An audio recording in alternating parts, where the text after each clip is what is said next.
Eto naman po mga bossing ko ang isa sa mga paborito ko na dalahin kapag umaalis ako ng bahay or kaya hindi nawawala sa aking pitaka mga bossing.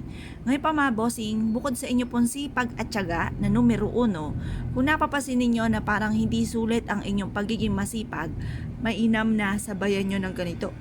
Ito po isa sa mga subok na napakaswerte mga bossing. Ngayon pa mga bossing, ang gagawin lamang po natin, pipili ka ng malusog, mabintog na bawang. Kailangan sariwan-sariwa po siya. Kasi once na ito pa mga bossing ko ay patuyo na, yan po mga bossing ko, imbis po na kayo po ay swertihin po dyan, marami na yan nahigop na mga negatibo.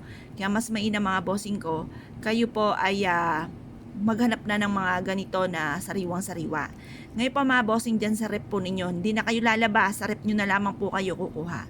Ang gagawin nyo pa mga bossing ko, dito sa isang bawang natin na maliit, ilalagay po natin to mga bossing ko sa ating pong pitaka. Magdudulot po ito ng swerte. Subukan nyo po ito at ito po mga bossing ko ay isa sa mga magugulat ka sa mga blessing na darating. Dati mga bossing, bagamat alam ko po ito, hindi ko siya ginagawa mga bossing. Parang ini-ignore ko lang, napapakinggan ko lang, hindi ko siya pinapansin.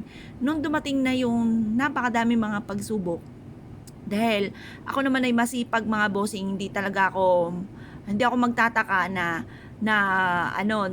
bakit lagi ako walang pera. Kaya lang po, napaisip ako nung isang beses na bakit ganon, parang ang unti-unti na ng tulog ko, lahat na inirakit ko. Ngayon pa mga bossing, bakit ganon? Bakit parang kulang at kulang pa rin?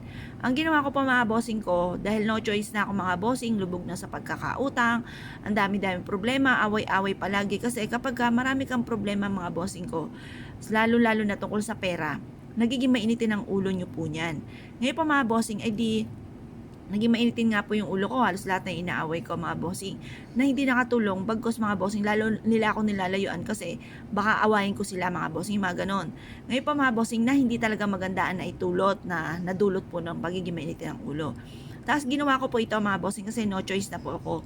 Nilagay ko po ito sa bag ko mga bossing. Blanco na isipan ko, di ko alam kung paano ko susolusyonan or paano ko matatanggal ang buhol-buhol na sitwasyon ng problema ko mga bossing. Ang ginawa ko nga po, nilagay ko po ito. Pagkatapos, bigla na lang po isang umaga, nakaisip ako ng gagawin ko. Tapos, minsan nakapaniginip din ako ng numero, yun, nakakatama din po tayo dyan. Tapos, hanggang sa, yun nga po mga bossing, naisipan ko rin mag-vlog. Tapos yun, naisipan ko mag-vlog, i-share ko yung mga blessing na dumating.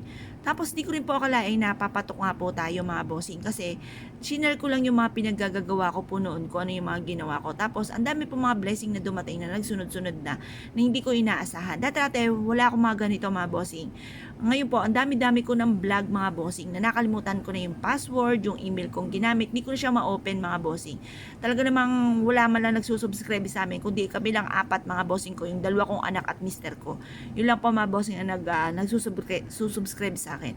Nang ginawa ko po ito, nag-wish po ako mga bossing. Tapos, naiaadya ako sa mga bagay na nagagawa ko na hindi ko naman inaasahan mga bossing. Para lagi ka iaadya ko sa lagi kayo suswertihin. Kung kayo po ay naniwala at nais po itong gawin, huwag na po kayo magpatumpik-tumpik pa. Subukan nyo po ito. Proven po ito na napakaswerte. Ngayon pa mga bossing ko, ikaw ay isa sa mga naniniwala at nais po itong gawin, ay siya, lumarga po kayo at subukan nyo po ito mga bossing. Mag-wish ka na nakaharap ka sa gawin silangan, lahat ng gusto nyong sabihin, gusto nyong maganap sa buhay po ninyo, wala naman pong bayad ang mangarap, libre po ang mangarap. Subukan yung mag-wish ng paulit-ulit at pagkatapos i-aadya ka niya kung saan lagi kayo suswertihin. Tapos, pag kinabigyan ng isang chance mga bossing ko, lalo yung sipagan, lalo yung galingan. At basta't pag ito po ay matigas na, ay malambot na, tuyo na po siya, itapon nyo lamang po mga bossing ko. Ito po ay magdudulot sa inyo ng swerte. Kumbaga, itapon nyo lamang po ito, lalo na kapag po ito ay tuyo na dahil marami na siya nahigop na mga negatibo at sulit na po ang dulot nito sa inyong swerte mga bossing. Kaya kung kayo piniwala at nais po itong gawin, lumarga po kayo, subukan nyo po ito mga bossing.